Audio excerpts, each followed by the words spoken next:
I wanted to know, from that moment when the record label was starting, Nuevos Ricos, to now, to this film, how do we go from starting an independent record label that bridged the world of putting out music and making artistic interventions to this film?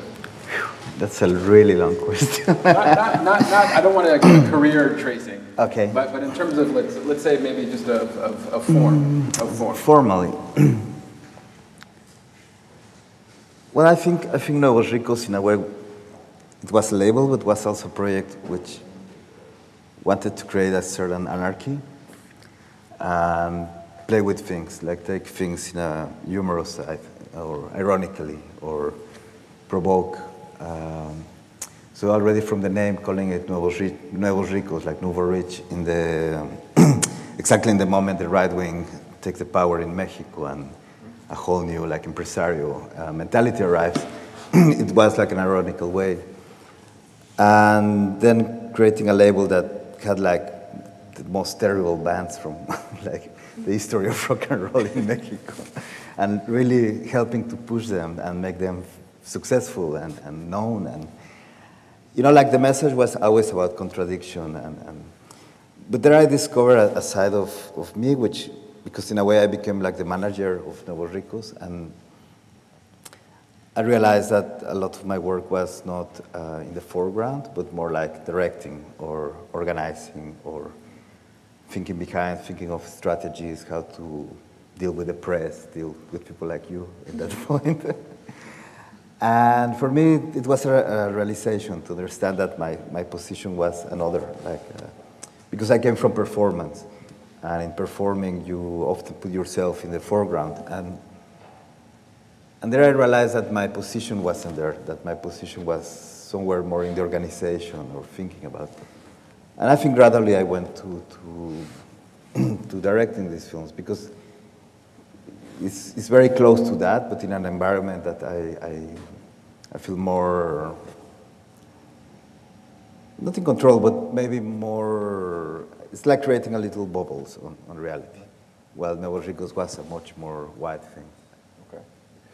Well, I think there's some stuff that you did with the label in terms of playing with a market, playing with pirate media that we'll come back to, I think, in a little bit. But I wanted to maybe start by just asking you something about what we just watched. How many people were here last night? I'm curious. So, good number. Okay. Some of you. We don't want to totally privilege this film over the others, but I think it's just to start here. First, I would say this is nice to see you make something in color. Which was new. Very new. Which was new. I mean, could you just talk about the choice of, it's such a kind of drastic shift in many ways visually for you. Yeah, and I wanted to go all the way. So not just add a little bit of color and kind of be naturalistic, but really break it, no? I don't know, this year has been a colorful year? A lot of changes, yeah. So is it a personal shift, or is it a kind of... Personal and any levels, yeah. But it's I felt I had to go through some renovation. So I think this piece expressed that in a way. And then also working with they are my children. So working with them also needed to have a very different code, like something I didn't dominate, you would say. It was not like my usual language or the things I normally do, but find more spaces in between. They could reflect on the things that were on the set, no, or on the story. So finding new languages with which to communicate. I mean, that's a theme that has run throughout your work, especially in the last 10 years, especially. But to do it with your own children. Yeah. It's brave. That might be the bravest act. I think it was the most difficult project I ever did. I work with rock stars, I work with wrestlers, I work with all kind of people. But directing my children, being a director and a father at the same time, it was so difficult. So being a father is not directing children.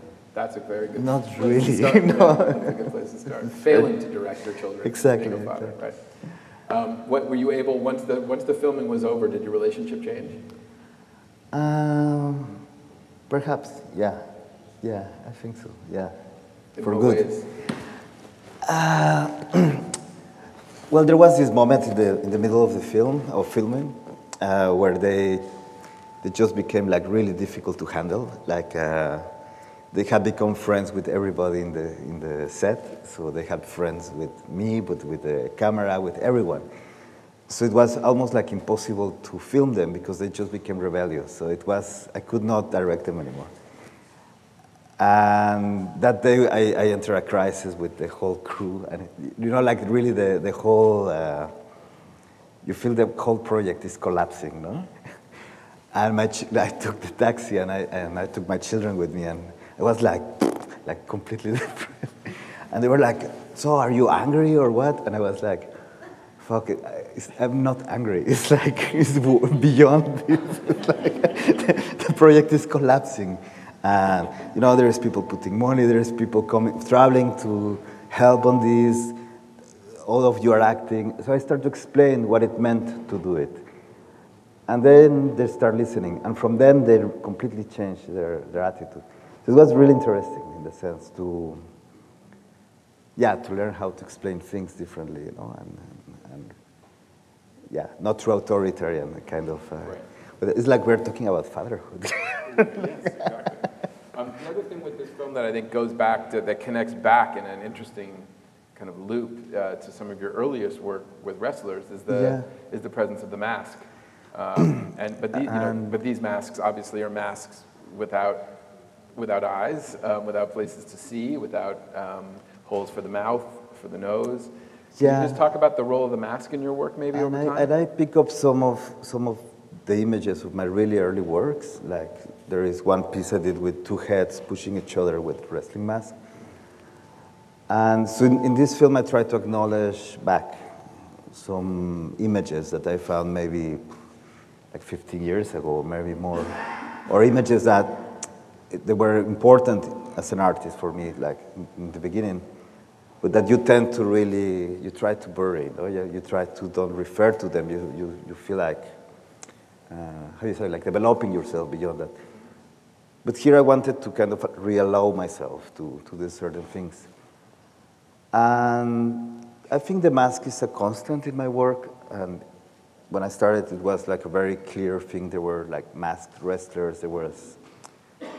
But more and more I start to think how these masks work in a more linguistical way, more like extra language, as something we use to communicate. And I feel a lot of the Mexican Spanish I use like is often dealing with that. It's often like saying things in a way that they might have like other levels behind. So this kind of idea of masking is being like present there, like using shapes that they seem very clear, like at first hand, but actually they are like uncovering other things. So that's one of the subjects I really want to bring back in the problem.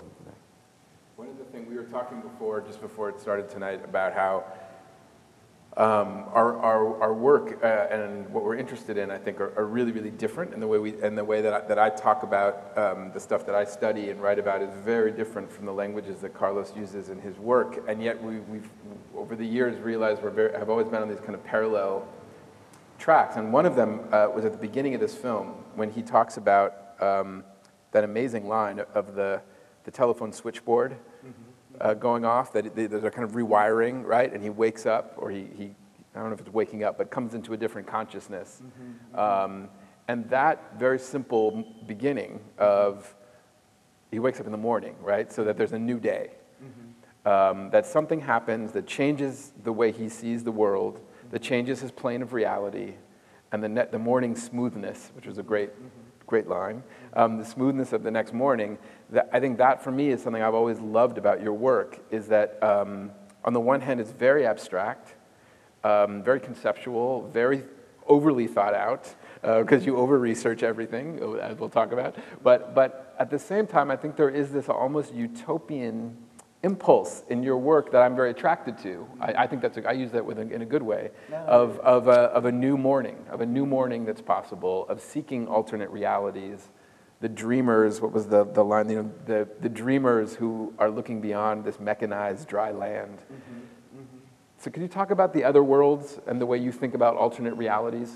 I feel the last three films are trying to work on that, like, and maybe that also explains you why I choose color and why I choose also a form that is like not associated with the work I usually do, like really kind of like if it was a game, like putting like the features, how do you say, like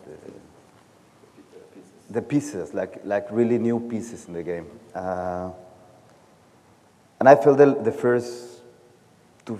In the first film, like it's this really close environment and very oppressive and difficult. And, yeah, and all happens in the studio and in the cellar, and it's like no air to it, no, and it's very complex relation. And in the second, even we go to nature, they also feel like trapped in this like small society, or like. It's like, I feel like they're trying their best, but somewhere they're like getting isolated, or it's like people in an island, or people like in The Lord of the Flies, no? Like, it really reminds me of these things. And with this one, I think there is more an attempt to open up, to open to the possibilities of, I would say, of imagination. So like bringing these very abstract, simple shapes that could become whatever, no, like an arc, or the trading stuff, or coins, money, whatever, no, like I really wanted to bring this new, like try to attempt to a new way to relate to forms, to like less loaded maybe, which I don't know if it's possible because we are often overlayering with a lot of meaning, no, like like relates to art history or relates to, yeah, many things. But like, for instance, working with the kids, it was really this possibility to communicate in a different way and try to even look for some very genuine, simple questions in a way. Because, you know, as I mentioned, there's the masks, which refer back to that early period. And then there's the stamp books, right, when the kids are stamping in the books. And those are all from, am I correct in saying that some of those are from the Liquid Archive, or no? Well, no, it refers to these cuts. I make the stamps from the cuts. So like, from this, it really all started just like cutting paper, like cutting color paper. And I had this cutting mat, like what you normally use in the studio to cut with a knife. And if you notice, the floor in the film is always this pointy film. So basically, I overblown it. And there is this shot where you see it from above. So it's actually how it looked when I was like cutting my paper. So it's like everything is happening in this cutting place. And then what I was doing was just basically collage and make forms and play with it and kind of, like in a simple way. But from there, all these things start to develop. So when we put the story into it, and I think the story is a bit like this, like Russian dolls, no? Like, it starts with a guy smoking some kind of drug that is never mentioned, but like it suggests. And from then you go into this story where he's like the servant of these kids, and from that into the myth, and then he comes out and he cries. Like, there is like these kind of levels, like trying to expand. And the parallel story, like the monologue, not the story that he's telling them, but the other one, it's really a story about like, we would say like enlightenment, or like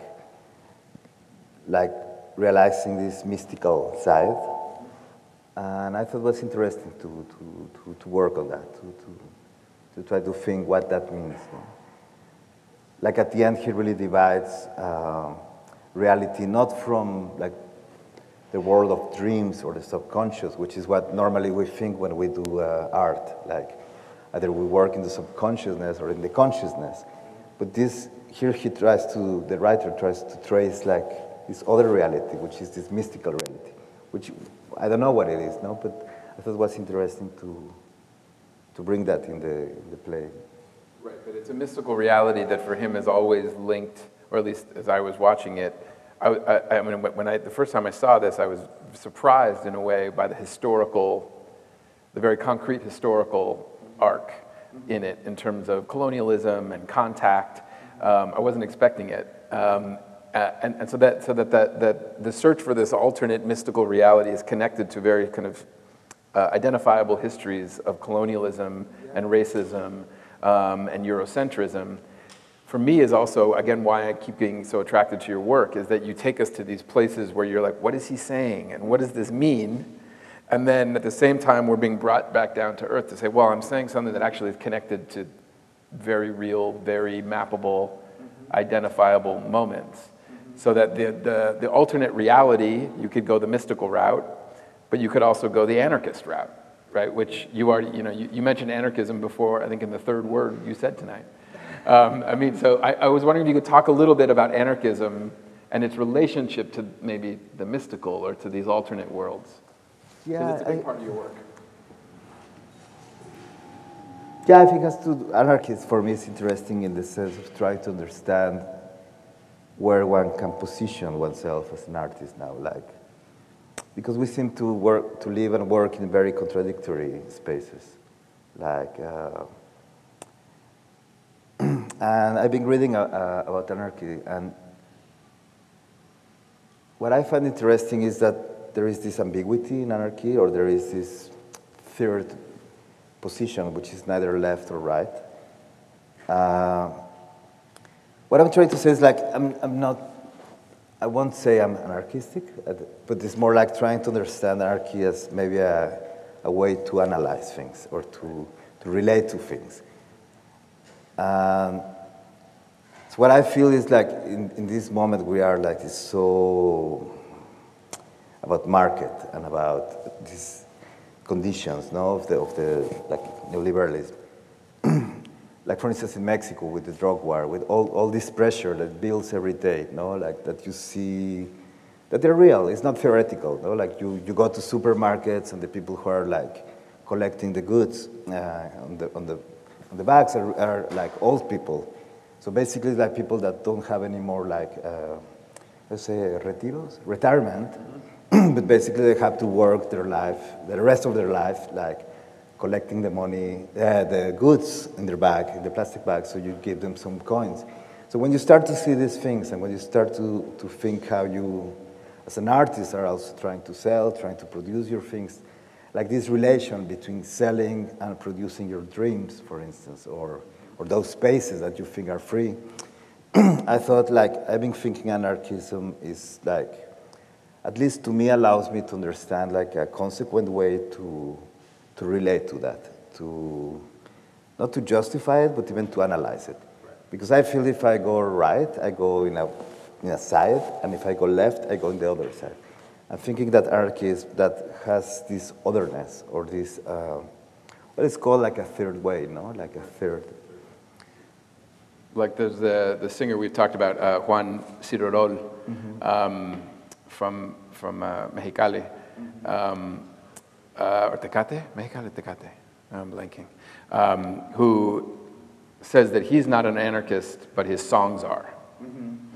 His song, he writes anarchist. He writes anarchist songs, and I think there's something that I've been thinking about at your work that you might not identify as an anarchist, but your work has kind of anarchy as a methodology. Yeah, like the way to make the films, the ways to research, the way to deal with people, the way. It's really in the methodology that I feel is happening. Yesterday, seeing because it's the first time I see the films together, so it's the first time I can take that distance to, to think how these things relate. And then I was reflecting, maybe, what connects them is this, anarchistic situations, or this trying to build little moments, maybe for a month or for 2 weeks, the shooting time. Because editing is also a moment of reflection. So editing, you have compiled everything. Everybody's gone, the camera is gone, the actors are gone, and then you are alone. It's I feel editing is really like writing. It's the moment of reflection, trying to give form to something, to understand. But the filming itself, it's a social moment. And I feel there is where I try to experiment in that place. In the social. Yeah, like being there, like discussing with people, or wondering, going wrong, trying to save the project. No, like this whole moment becomes like, I feel it's like a moment apart. It's like a moment I feel a freedom as an artist. In the second film in the trilogy, which in English is the man who did all things forbidden. The Man Who Did All Things Forbidden, which you should see all three films. I feel like that one, in a way, is more overt in trying to message, in some ways, some of this stuff. So it begins with the same actor, right, playing an artist on and it begins with him on a newscast where he's explaining his ideological position, and he calls it ideological cubism. And in a way, he says what you just said, that it's about not being just, masks and all, not being left, not being right, trying to find the third way, breaking into a new way of thinking about the world beyond markets. He talks about the kind of suffocation of neoliberalism. And many of these pieces were done against the backdrop of the drug war and escalating drug violence in Mexico, against the backdrop of increasing neoliberalism and free trade ideology in Mexico, also against the global backdrop of the Arab Spring, of the Occupy movements. And I wonder if you could talk just a little bit about kind of, where kind of your art and that bubble of the studio, the bubble of the film, meets the larger political sphere. I think a good example is how we wrote that film, because it started like as research on poetry in Chile, and like what happened in the 70s, when the coup d'etat, let's say, this change, this war. But for instance, for writing it, I thought it would be interesting to research, but research like journalists, like to really find a way to create, to form my studio less than a production place, but more like a research place, investigation.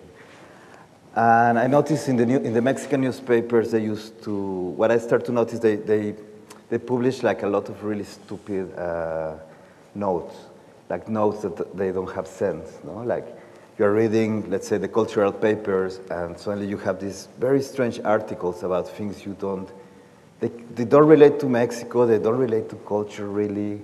Like maybe I remember a note about ice skating contest in China, in some small province, and I was like, but like tomorrow this is happening, yesterday this happened, why are we reading this? So I started to notice that maybe they were like publishing cheap news, like fillers, like news you could not, news just to fill the pages. So I contacted this guy who works in one of the national newspapers, and I asked him if it was like that, and he said, like, yes, the problem is we are like 6 reporters in this section, so basically we managed to make like 12 notes a day. But then we have these other 6 notes that we have to fill the newspaper with. So we have to buy cheap news. So basically we buy Chinese news because those are the cheapest, or we just grab things from internet. And I was like, wow, like that's amazing, no? So this is basically what we're reading. So I asked him, like, could you give us one of these slots? Because since it's anyway garbage, like, can we get this garbage as a place to publish our own research about poetry and fascism and Chile and how it worked? He was like, okay, but we cannot ask permission. We have to find ways to do it. So like he teaches like how to write the news in a way that at least superficially they were recognizable as news. And then we had to send them Sundays because it's the moment everybody's thinking in football and like completely busy with something else. And we have to find all these ways to send our news into the paper. And he will have to bring the news through different filters, like people will sign, no, like approve the news. And then Monday we have our news mixed there. And which was like completely crazy, you know, like how can you do that with a newspaper? But what I noticed is like all these kind of classic institutions, like let's say the newspapers, they don't seem to be used anymore for the right purpose. Like they don't seem to have like a real reason. There seems to be other reasons happening. So people are using them still, but not, let's say, to inform, but maybe just to use for power games or things like that. So what I start to notice is there is this like empty slots or empty parts of these institutions that nobody's really paying attention anymore. And they're the power, but people don't take attention anymore. Because it's like the director of the newspaper didn't notice it, but also the people who read the newspaper didn't notice. So it was like we could publish whatever, it didn't care, it didn't matter. The strange thing is like, it was the 40th anniversary of the Chilean revolution, coup d'etat, so of the golpe. And the newspaper suddenly decided it has to make this whole anniversary. And then they noticed they've been publishing like 6 different notes on Chile, like in the last past weeks. So what was very interesting then is like they start to quote our own notes that they didn't know how they got it. So then we start to see like notes kind of made by fragments, like we create. To me, this activation is what becomes interesting, no? Like even if it's just in experimental way, like how to find this niche, no? How to find this, because I feel these are like results of yeah, like a society that is kind of, I wouldn't say collapsing, but like really going through difficulties, no?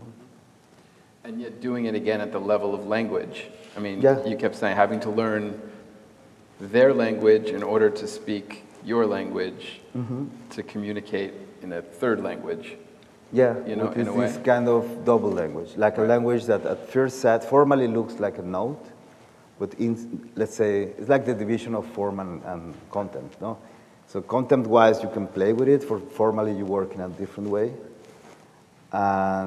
And the strange thing is that it can travel in society. So this is something that you've been doing in a lot of your work, where, for example, and I forget the titles, but in the Germinal show, where you would take music scores, pieces of musical notation, and then do graphic representations and graphic creations on top of them, very much kind of extending stuff that John Cage had done and playing with graphic scores. With recognizable languages superimposed with unrecognizable languages in some ways. You did a project called the Erase Symphony, which I think is fascinating. I don't know if people know that piece, but it's a fascinating piece where you're actually erasing musical notation to create a new score. Yeah, we in the studio, we find a way to print with pencil, like with graphite. So we could print this, yeah, it's a valse. It's like a very well-known valse in Vienna. Strauss, yeah. The Strauss, yeah. The Kaiser valse. And with that score, I brought it to a group of musicians from Vienna. And then we started to discuss what it would be like to erase.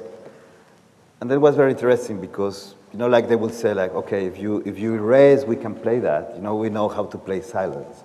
We're good enough not to play the notes that you have erased. But there is ways to interpret silence, like how silence could sound, what that could be. And then for me, that became like a really interesting thing to develop with them. And then there was a previous project where we erased the civil code, the French civil code. And we went to different lawyers to try to interpret, like, how they will interpret the civil code according to what they want or what they like.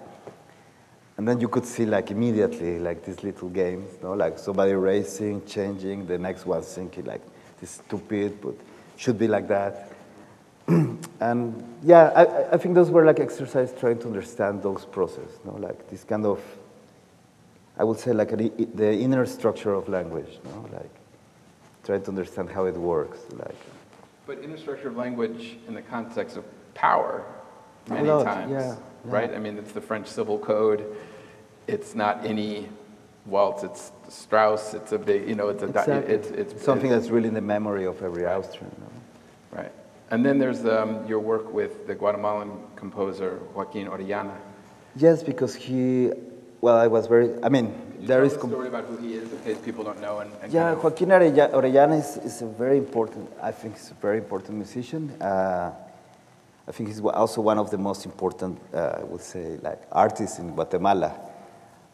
And I didn't knew about him, but somebody just brought me there, and I was looking for musicians in Guatemala, and they said like, okay, if you want to do something experimental, what you should meet Joaquin. And honestly, I was like prejudiced. I thought like, must be some kind of hippie or something. Like I didn't want to go there, but they really showed him to me. Like suddenly, I entered his studio, and I was really shocked because it was a space maybe as double as here, where he had like, I think more than 100 instruments, all handmade, all like very humble little things that sounded, but all were based on the marimba, and the marimba is the national instrument of Guatemala.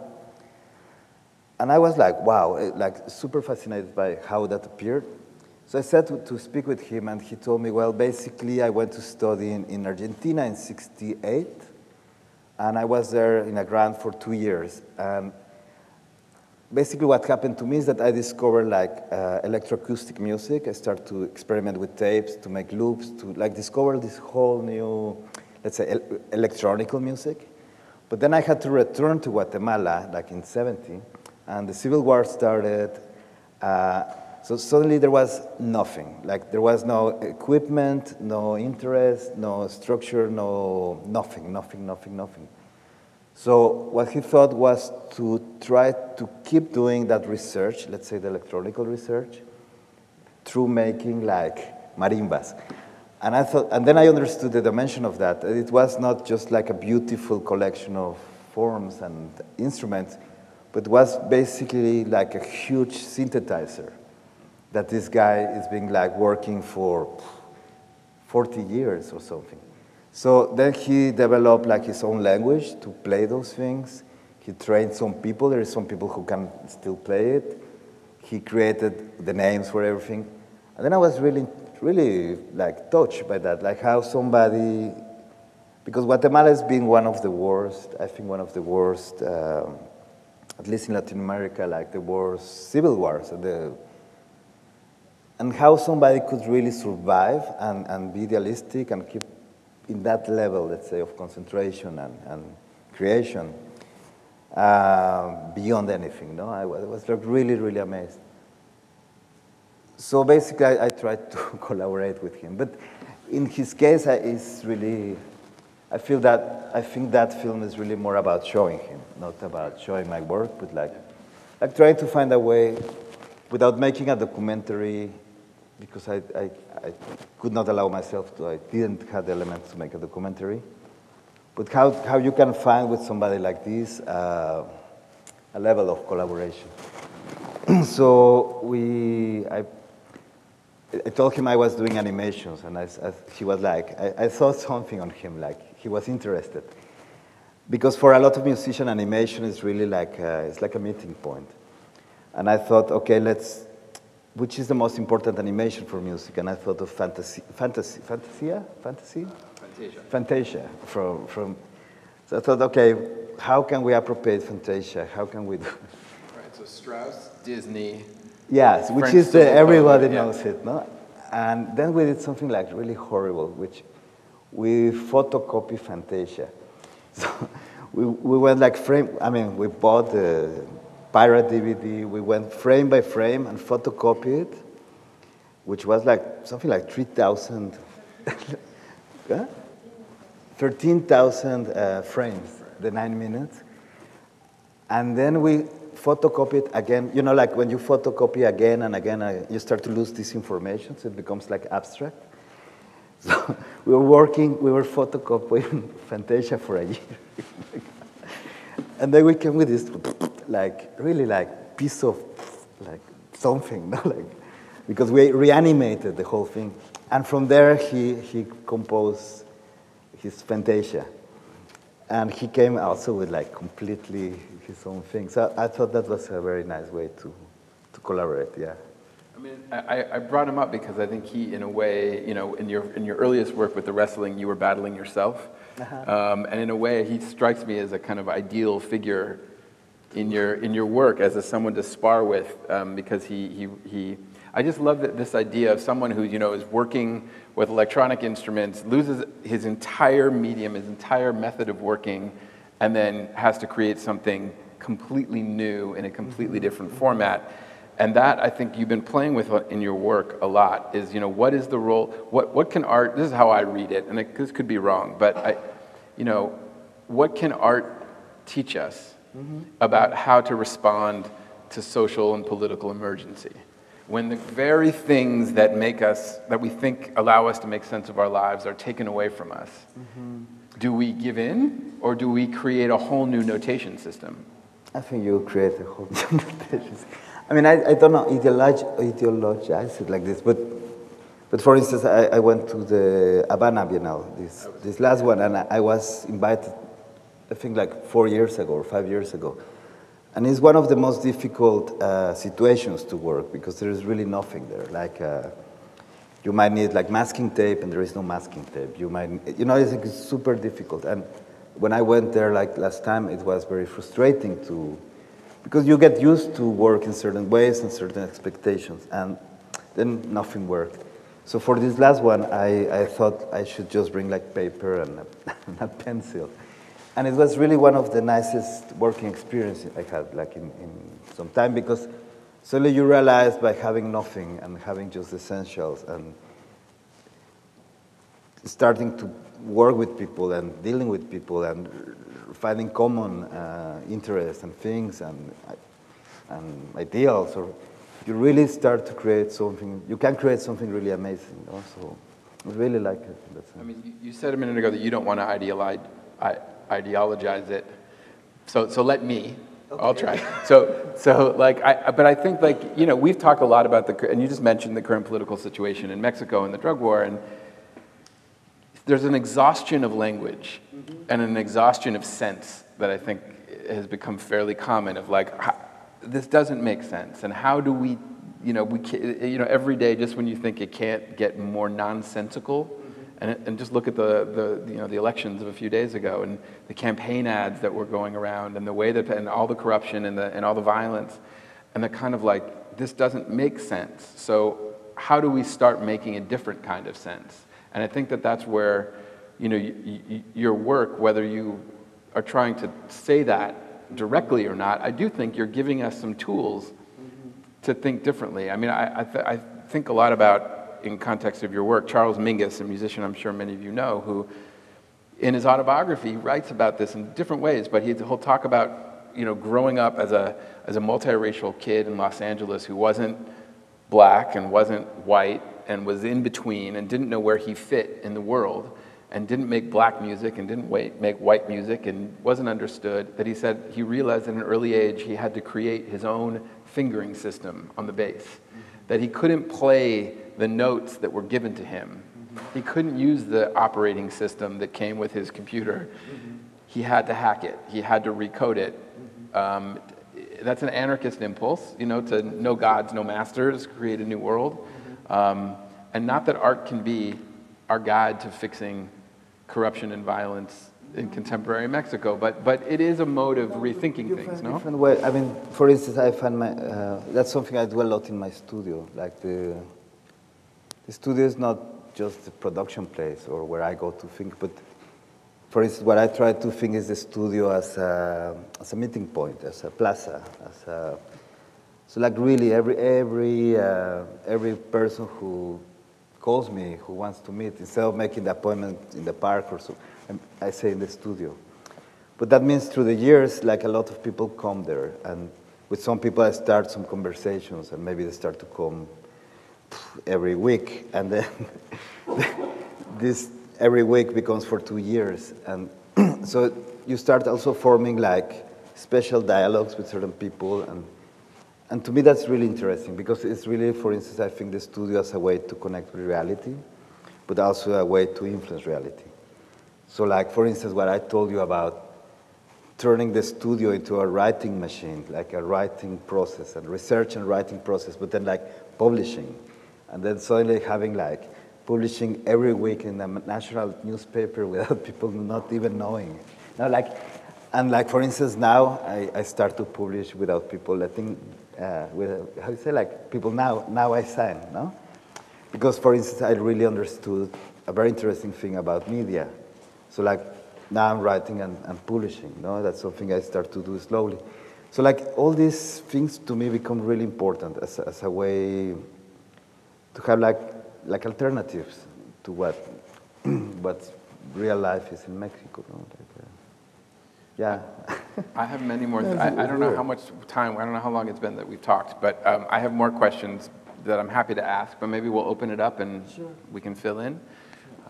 If there's comments or questions for Carlos or opinions about any of this? Okay, then ask. That's it, done. Everyone's like stumped. Really, nothing? I don't believe it. Well, it's okay. No, okay.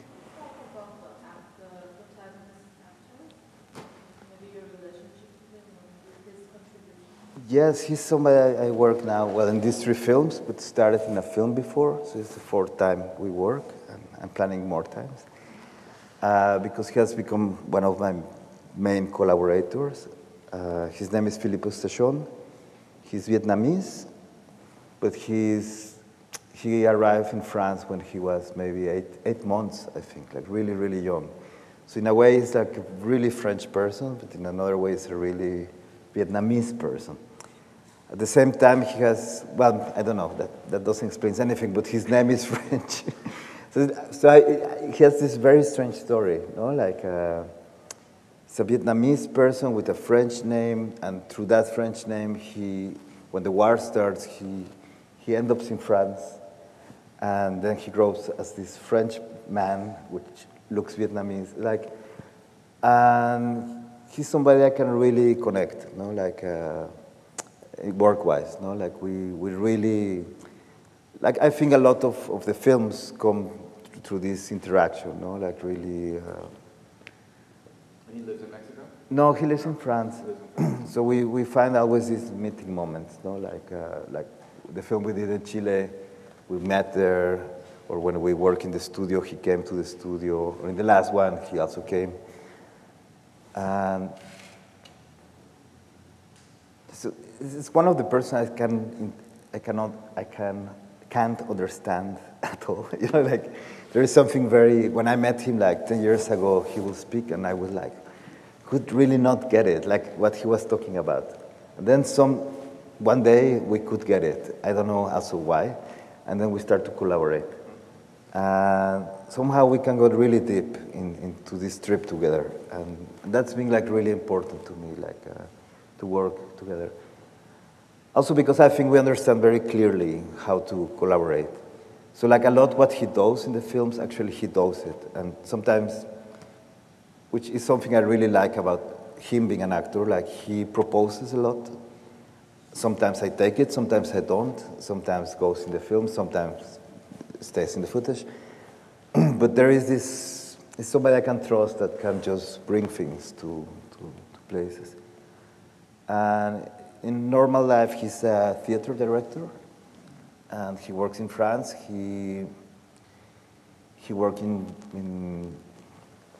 Colombia, he worked in Mexico, he worked in Vietnam. So he's also somebody who's been traveling a lot and kind of experimenting a lot.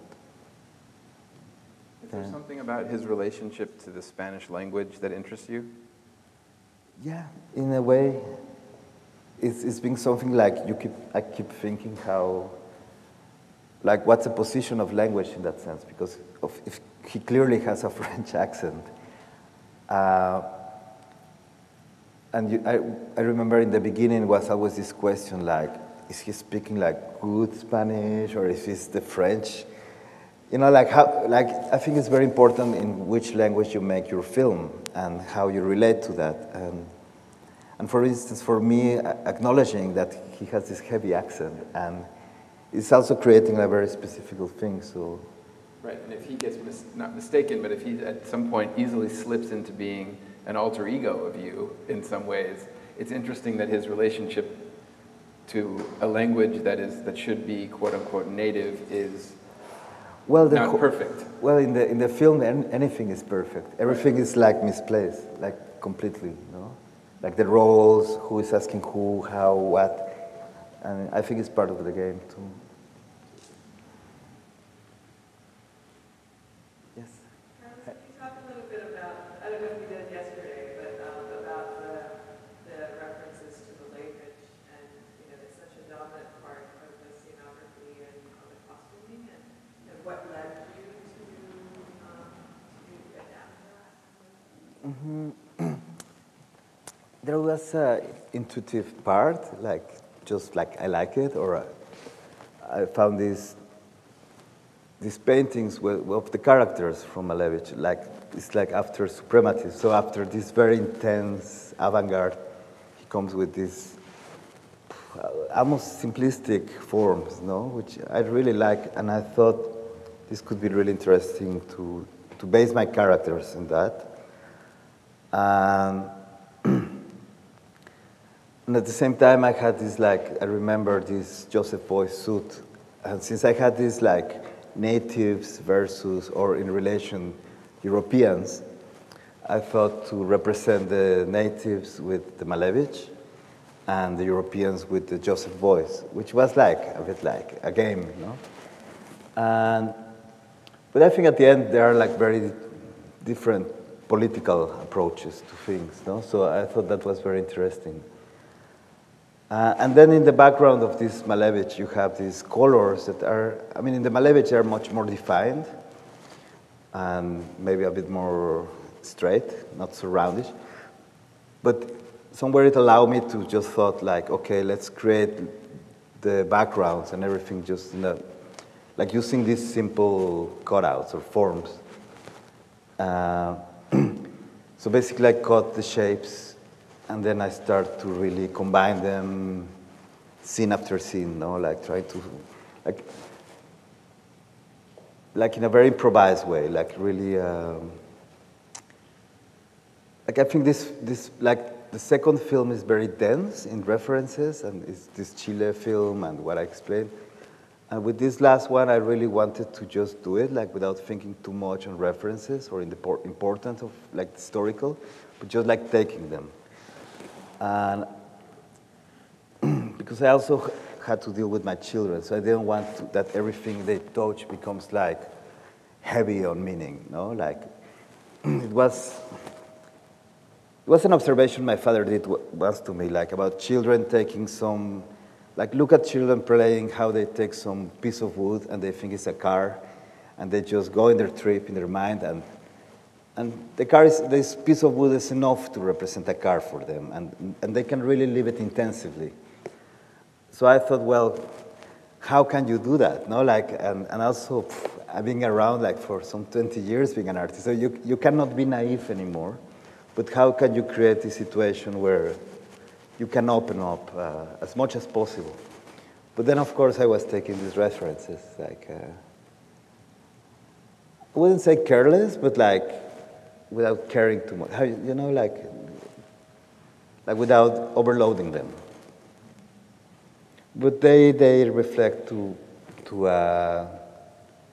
an approach to utopia that I think is kind of things that fall apart, no, like being falling apart. Even I question like what happened with, let's say, the Joseph Beuys utopia now that is posterior. Like, how can we do that? How can we relate to that? Yeah.